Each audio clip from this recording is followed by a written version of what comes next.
Buenas tardes a todas y a todos. La Universidad Autónoma de Querétaro y el Consejo de la Judicatura Federal les dan la más cordial bienvenida a esta serie de charlas denominadas Jóvenes y Justicia. Hoy contamos con la presencia de la magistrada Laura Granados Guerrero con el tema Trabajo seguro, despido ilegal. Granados Guerrero es licenciada en Derecho por la Universidad Autónoma de Querétaro y maestra en Derecho de Amparo por la Universidad Tepantlato, Ciudad de México.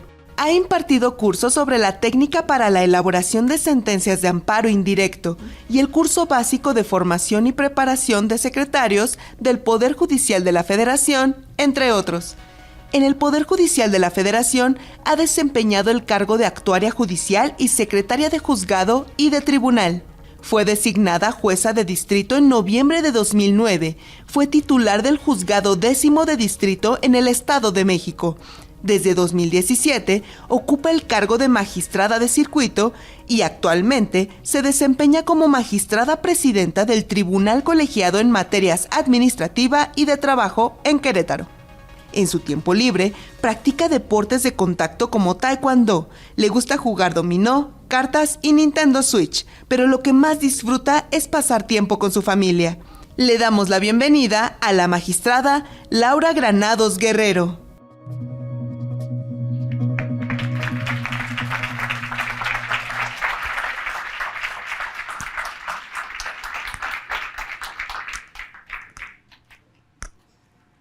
Hola, buenas tardes, ¿cómo están? Antes de comenzar con la charla, me gustaría dejarles una reflexión, ¿sí? Para que lo piensen en sus casas y ver qué es lo que podría pasar. Imagínense que terminan su carrera, ¿sí? Obviamente con la ilusión que todos los estudiantes tenemos en su momento, de terminarla, de empezar a trabajar, de ganar nuestro salario, de podernos comprar lo que nosotros queremos, ¿sí? O de ayudar a la familia. Empiezan a buscar el trabajo, a lo mejor en alguna empresa es donde logran encontrarlo. Pero para darles el contrato, les piden, o les dicen, o les exigen que les firmen unas hojas en blanco. Ustedes se ponen a pensar, bueno, ¿para qué quieren hojas en blanco? O sea, ¿qué es lo que va a constar en esas hojas?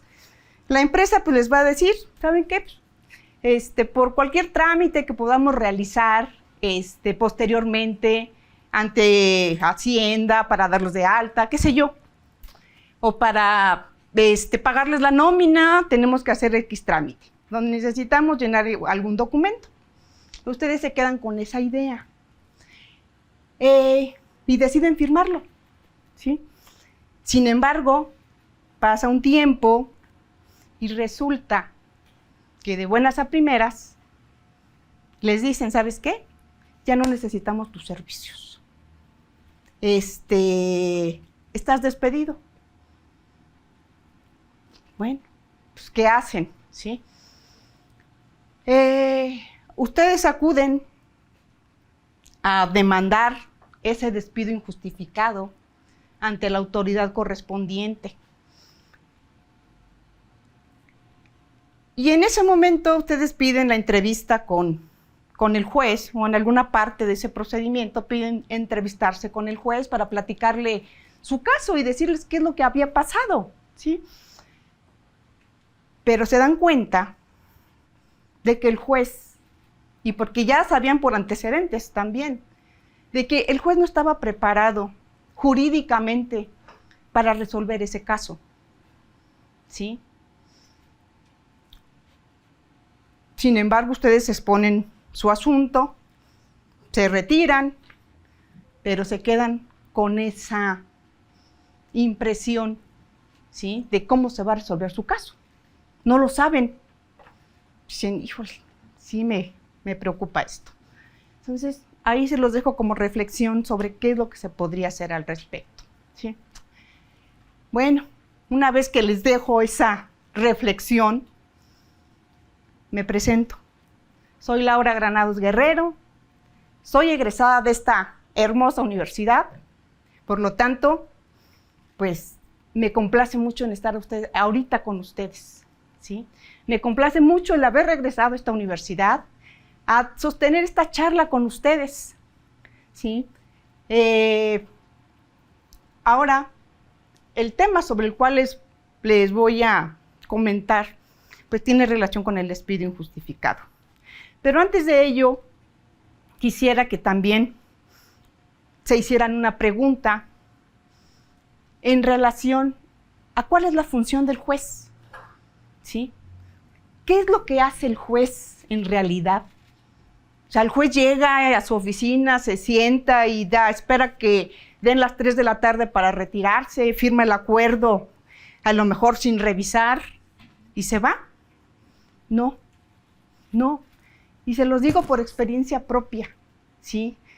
El juez es una persona preparada. ¿Y cómo sabemos que es una persona preparada?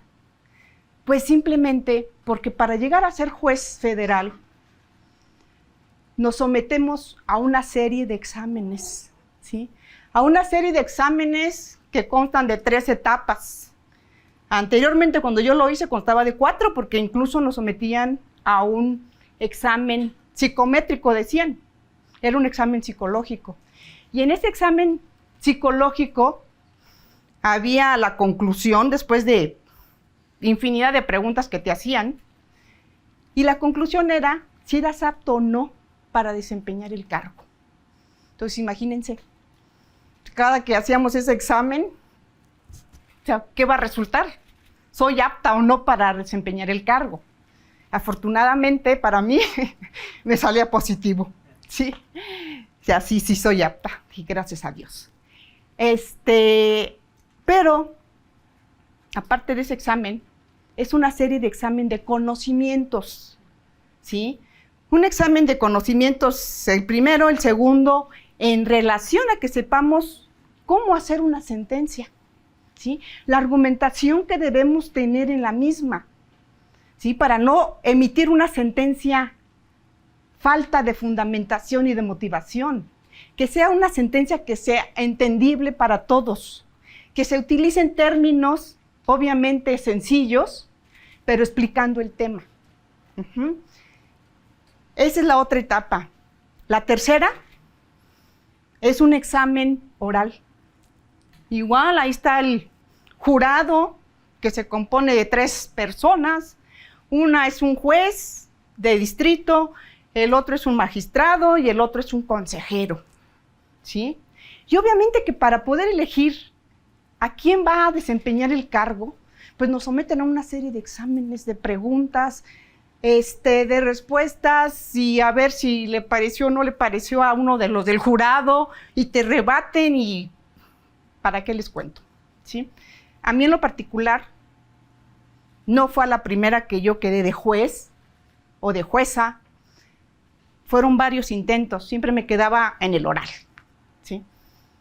Fueron 4 o 5 veces las que presenté el examen, ¿sí?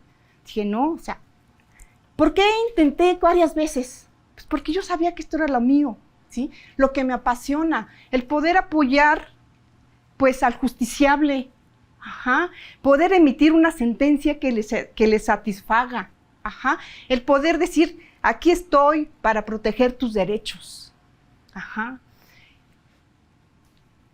Bueno, ya con esto, una vez de que ya se termina toda esa etapa de exámenes, pues ya viene la decisión del consejo, ¿no? Hace la valoración de todos los participantes y ya emite su determinación de quiénes son los que quedaron o designados como jueces de distrito. Lo mismo ocurre para ser magistrado de circuito. Nos someten a una serie de exámenes.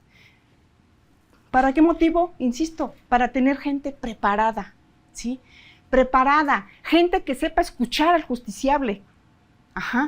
Que ustedes tengan la confianza de acudir con uno y decir, oiga, mi problema es vengo arrastrando de tantos años el juicio que la verdad no me resuelve, y contarle al juez o al magistrado el caso en específico, ¿sí?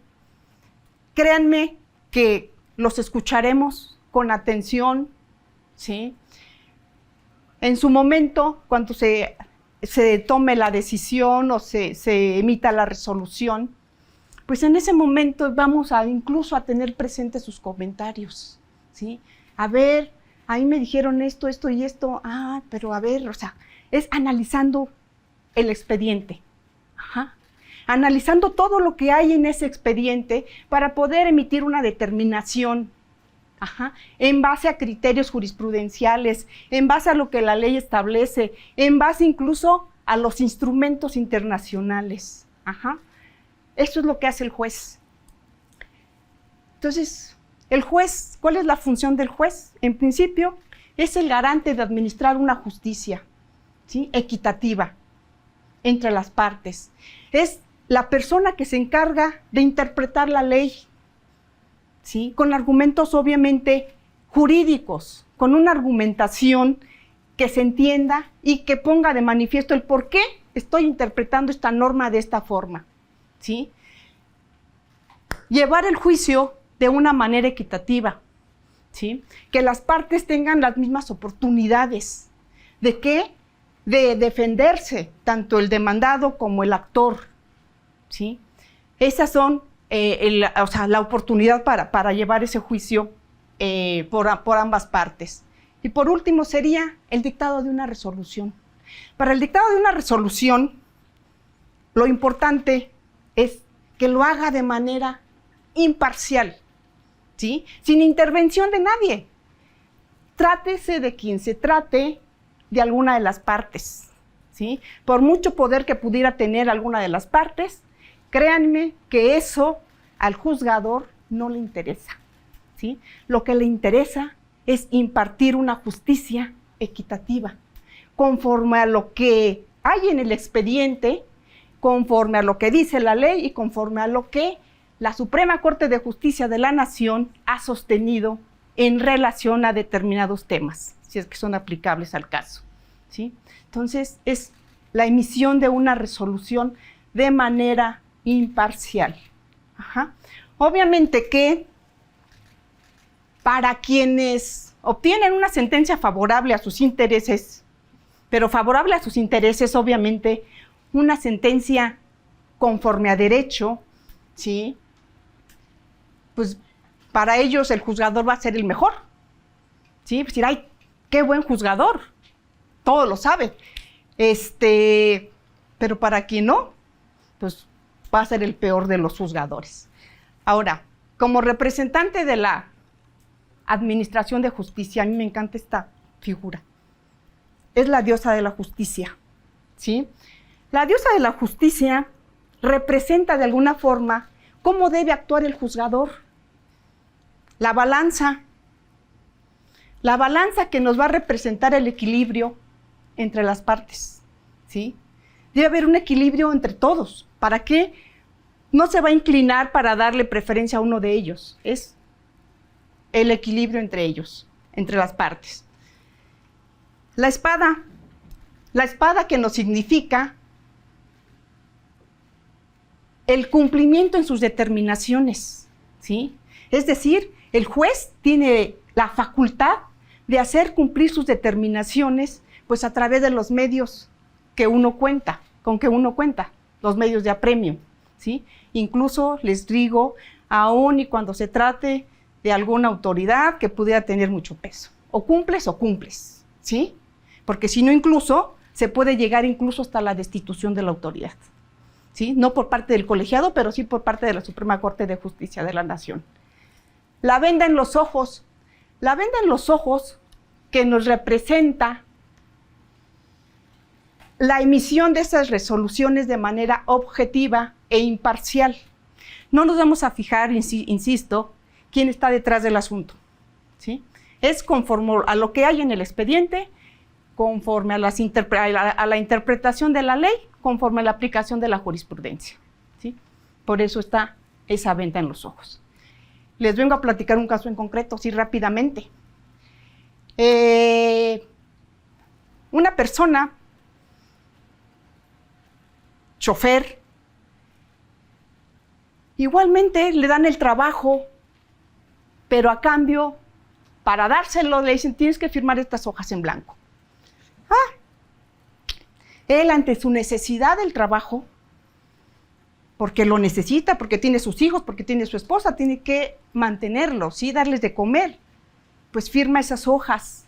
Sin embargo, pasado algún tiempo, lo despiden, ¿sí?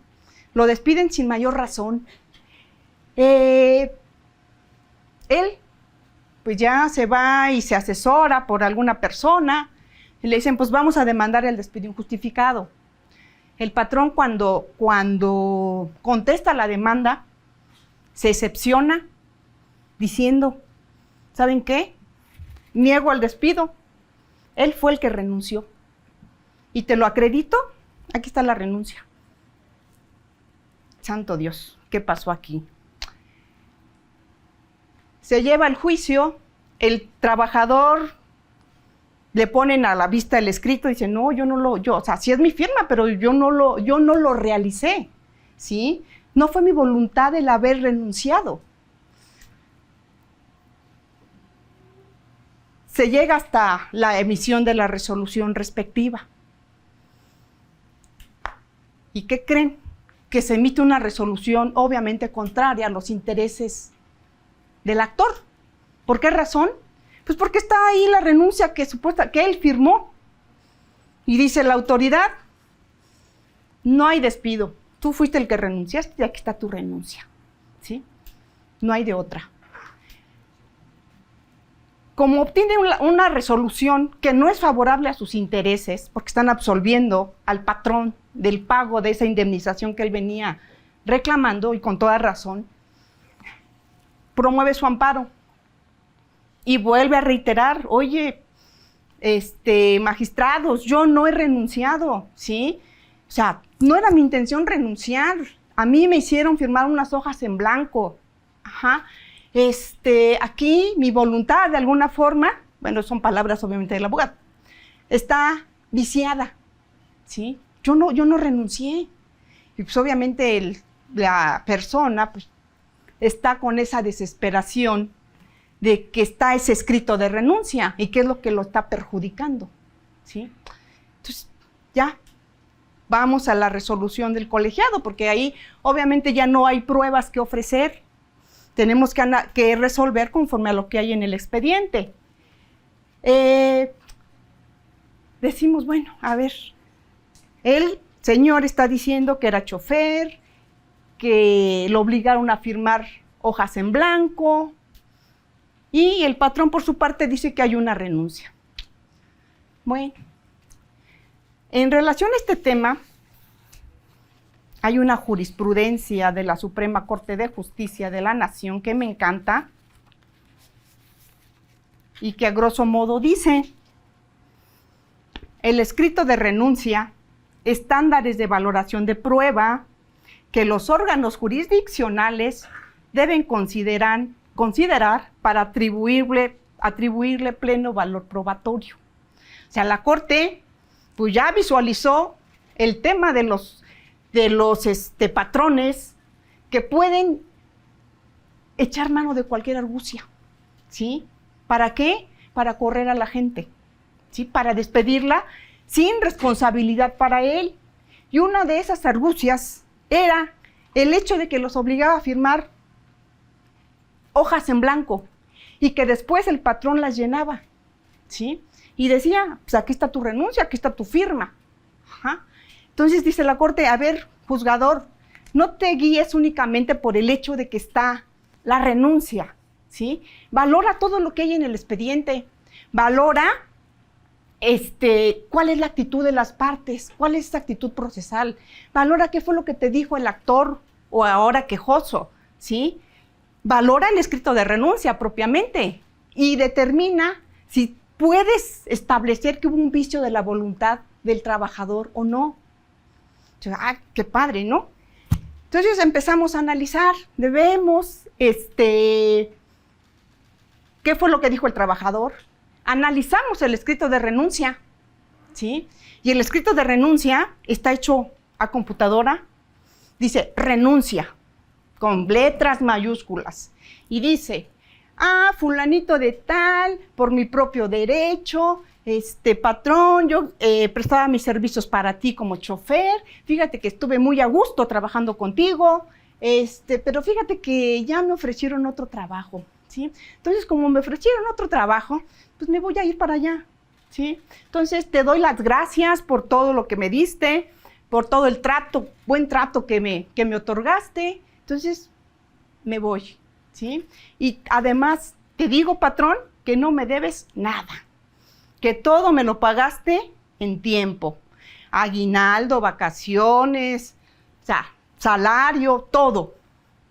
Entonces, dices, a ver, voy a ver este escrito de renuncia. Advierto que está hecho en computadora. Advierto que la parte quejosa, entonces actora, ostentaba el cargo de chofer, ¿sí? Que es ilógico que él hubiese redactado tan perfectamente esa renuncia, ¿sí? Incluso con el agradecimiento al patrón, ¿sí? Y diciendo también que no le debe nada. O sea, es ilógico.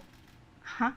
Por lo tanto, como el trabajador me está diciendo que él firmó hojas en blanco, y que no sabía para qué las iban a utilizar, advierto todo esto del expediente. Pues mi conclusión, ¿sabes qué, patrón? Pues que ese escrito de renuncia, aunque está firmado por el trabajador, pero lo cierto es que su voluntad no era renunciar, ¿sí? Y por lo tanto, pues fíjate que en base a esta jurisprudencia, le otorgamos el amparo, ¿sí? ¿El amparo para qué? Pues para que se estime que hay un despido injustificado, ¿sí? Y le pagues, obviamente, todas las prestaciones que sean inherentes a ese despido. Entonces, aquí es donde yo los invito a ustedes a que estén más alertas, a que cuando ya ustedes empiecen con su función de litigar o de ser de alguna forma o entrar a formar parte de alguno de los poderes, ya sea por el Tribunal Superior de Justicia del Estado o el federal, estén alertas a que se sigan documentando, a que lean la jurisprudencia, ¿sí? Que tengan armas para defenderse ustedes y para defender a la persona que se acerque con ustedes. Que incluso también le pongan en conocimiento de sus familiares, de sus amigos, lo que pudiera acontecer en el caso de que buscaran trabajo y les dieran a firmar hojas en blanco, ¿sí? Hay que estar muy alertas. Y también los invito a que conozcan más de cerca al juzgador. Créanme, siempre estamos dispuestos a recibirlos, a contestarles las preguntas que ustedes quieran, a que tengan ese acercamiento, a que sepan de cuál es la función que estamos realizando y que tengan muy presente que el juzgador es una parte fundamental en la administración de justicia, porque es la persona que está preparada jurídicamente, ¿sí? ¿Para qué? Para proteger sus derechos. Infórmense sobre el sistema judicial. O sea, no se dejen guiar únicamente por comentarios. Infórmense ustedes mismos. Y procedan ya sea a aplicar, a defender sus derechos. ¿Sí? Bueno, pues esta es mi plática con ustedes. Ojalá que les haya servido un poquito para que ya cuando desempeñen su función, pues se documenten más, se preparen más y que sean unos profesionistas excelentes. ¿Vale? Muchas gracias.